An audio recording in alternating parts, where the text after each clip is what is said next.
ঘাড় ধরে নিয়ে গিয়ে ডায়মন্ড হারবারে মাছের বাজারে বসিয়ে মাছ কাটাবো, মাছ বিক্রি করাবো। প্রচারে এসে বলেছিলেন আমাকে নাকি মাছ বেচাবেন ডায়মন্ড হারবারে।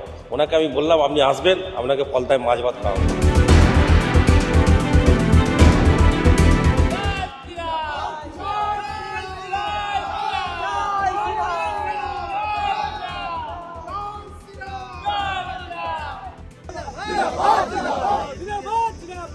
একটা বৈদ্যুতিক চুল্লি করে দিতে হবে। 4 তারিখ ফল বেরোনোর পর কিছু লোক তো হার্ট অ্যাটাক করবে, তাদের সৎকারটাও ভালো করে করা আমাদের উচিত। ইলেকট্রিক চুল্লি বানানোর যে উনি প্রতিশ্রুতি দিয়েছিলেন ওটা মনে হয় আর এখানে দরকার নেই। দরকার এখন ওনার বাড়ির সামনে, কেন ওনার পিসি ভাইপোর হার্ট অ্যাটাক অলরেডি হয়তো হয়ে গেছে। দড়ি ধরে মারো টান, রাজা হবে খান খান। কোথাও গিয়ে অভিষেক বন্দ্যোপাধ্যায়ের হীরক রাজ্যে যেন হাহাকার। আমরা বলছি না, বলছে বিজেপি। মানুষ ভোট দেওয়া শুরু করতেই, স্বস্তির ভোট হতেই, ভয়ের ভোট সরে যেতেই কোথাও গিয়ে ডায়মন্ড হারবারের মডেল যেন কাগুজে বাঘের মতো ছন্ন বিচ্ছিন্ন হয়ে গেল মুহূর্তের মধ্যেই। দেশের মিডিয়া নজর ছিল ডায়মন্ড হারবারের একাধিক বিধানসভায়, তার মধ্যে অন্যতম ছিল ফলতা বিধানসভা। যে ফলতা বিধানসভায় কার্যত 2024-এর লোকসভা নির্বাচনে প্রায় 1,00,000-1.5 লক্ষের বেশি ভোটে লিড পেয়েছিলেন প্রার্থী অভিষেক বন্দ্যোপাধ্যায়। আর এখানেই এবার নাস্তানাবুদ হলো তৃণমূল। অভিষেকের ঘনিষ্ঠ নেতা জাহাঙ্গীর খান মাত্র পেলেন 5-6 হাজারের কাছাকাছি ভোট, জামানত জব্দ হলো তার। আর এখানেই প্রশ্ন উঠছে অন্যত্র। বিজেপি কর্মীরা, সমর্থকরা, বিভিন্ন দলের প্রার্থীরা একযোগে বলছেন কোথাও গিয়ে অভিষেক বন্দ্যোপাধ্যায়ের তৈরি করা খোলস যে ছিল, সেই খোলস বা কাগুজে বাঘের মডেল ছন্ন বিচ্ছিন্ন হয়েছে বটেই, ছাড়খাড় হয়েছে মানুষ ভোট দেওয়া শুরু করতেই।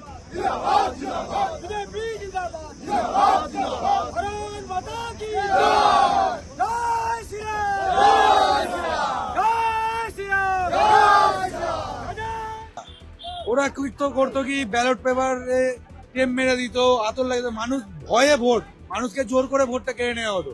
এখন করছে যে মুসলিম অধ্যুষিত এলাকাগুলো রয়েছে সেই কিছু ভোটটা চলে যাচ্ছে সিপিএম এর দিকে, কারণ আমাদের বলেই দিয়েছে যে পুষ্পারাজ সে তো অনেকদিন আগেই ঝুঁকে গেছে, তা তো খুঁজেই পাওয়া যাচ্ছে না এখানে আর। এই জয়ের দিন, সুখের দিনটা ঠিক ভাষায় প্রকাশ করা যাবে না। হ্যাঁ, আজকে আমরা দেখতে পাচ্ছি চারিদিকে ফলতা, ডায়মন্ড হারবার সাংগঠনিক জেলা, বিশেষ করে ফলতা বিধানসভা, যে বিধানসভায় মানে বিজেপির নাম তো দূরের কথা, একটা সাধারণ মানুষের একটা বাক স্বাধীনতা পর্যন্ত ছিল না, সেই বিধানসভা আজকে বিজেপি সরকারের হতে চলেছে। তো দেখেছেন চিরকালই অসুরদের বধ হয়েই আসবে, অসুররা এখান থেকে চলে যাবেই, আজ সেইভাবেই অভিষেকেরও পতন হয়েছে।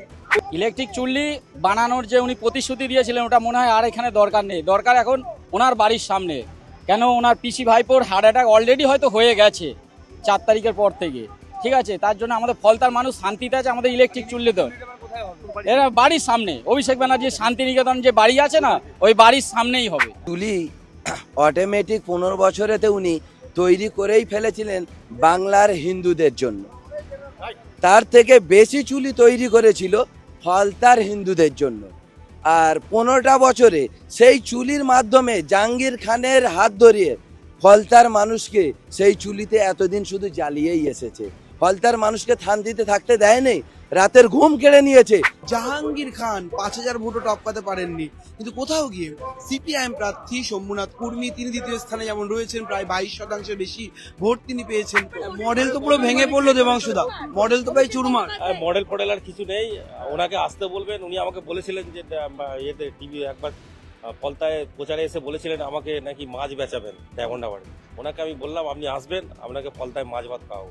মানে ভয় পেরোনোর পরে এত লিড আপনার। স্বতঃস্ফূর্ত ভাবে সাধারণ মানুষ ভোট দিয়েছে, কোনো রকম আপনারা দেখেছেন সব কোনো দলই অবজেকশন কোনো কিছু ছিল না, সবাই স্বতঃস্ফূর্ত ভোট দিয়েছে এবং আজকে কাউন্টিংও হচ্ছে, সব দলের প্রতিনিধিরাও রয়েছে এবং কাউন্টিং হচ্ছে। কোনো রকম কোনো অশান্তি নেই, ভোটের দিনও কোনো অশান্তি হয়নি, আজকে নির্বাচনের কাউন্টিং এর দিনও অশান্তি হয়। ফলতায় ইতিহাস সৃষ্টি করেছেন বিজেপি প্রার্থী দেবাংশু পান্ডা, আর তিনি প্রায় 1,09,000-এর বেশি ভোটে জিতেছেন। এবং জেতার পর দেখবো, সেই ছবিটা দেখাবো, অর্থাৎ গণনা কেন্দ্র থেকে সারাদিন প্রায় 22 রাউন্ড গণনা হয় এবং সেই গণনার পর দেবাংশু পান্ডা বিজেপি প্রার্থী তিনি কিন্তু কার্যত একেবারে গণনা কেন্দ্র থেকে বেরোচ্ছেন এবং তাকে ঘিরে কর্মী সমর্থকদের উচ্ছ্বাস।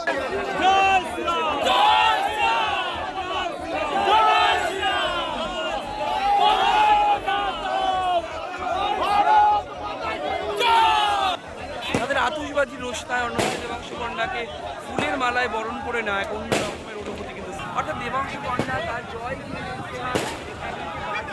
ফলতাবাসীকে সবাইকে অভিনন্দন। এই জয় ফলতাবাসীর জয়, আসিমনগরের মা বোনেদের জয় যারা রাস্তায় নেমেছিলেন এবং এই প্রতিবাদ করেছিলেন, সবাই জয়।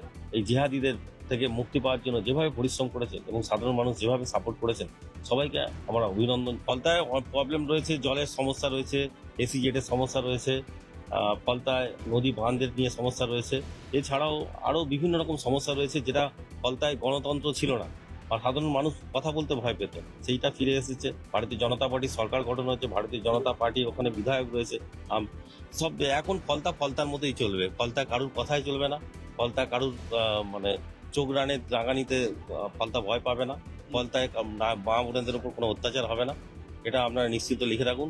আর যারা এই অত্যাচার করবে বা যারা চোখ রাঙাবে তাদের উপযুক্ত ব্যবস্থা গ্রহণ হবে। শেষ, তৃণমূল বলে আর কিছু থাকবে না পশ্চিমবঙ্গে, তৃণমূল শেষ। আর এই জাহাঙ্গীর খানও শেষ। এবার এদের বিরুদ্ধে যে অভিযোগগুলো আছে পুলিশ খতিয়ে দেখবে, দরকার পড়লে জেলেও এদের যেতে হবে। ভোট আসবে, ভোট যাবে, কিন্তু মানুষের ভোট দেওয়ার এই ইতিহাস বারবার মনে রাখবে অনেকেই। আর সেই মনে রাখার মধ্যেই ফলতার পুনর্নির্বাচনের এই ফলাফল এক অন্য মাত্রা দেবে আগামী রাজনীতিতে, বলছেন রাজনৈতিক বিশ্লেষকদের একটা বড় অংশ। ক্যামেরায় শুভজিৎ মুখোপাধ্যায়ের সঙ্গে রবীন্দ্র দাসের রিপোর্ট, সংবাদ প্রতিদিন.in।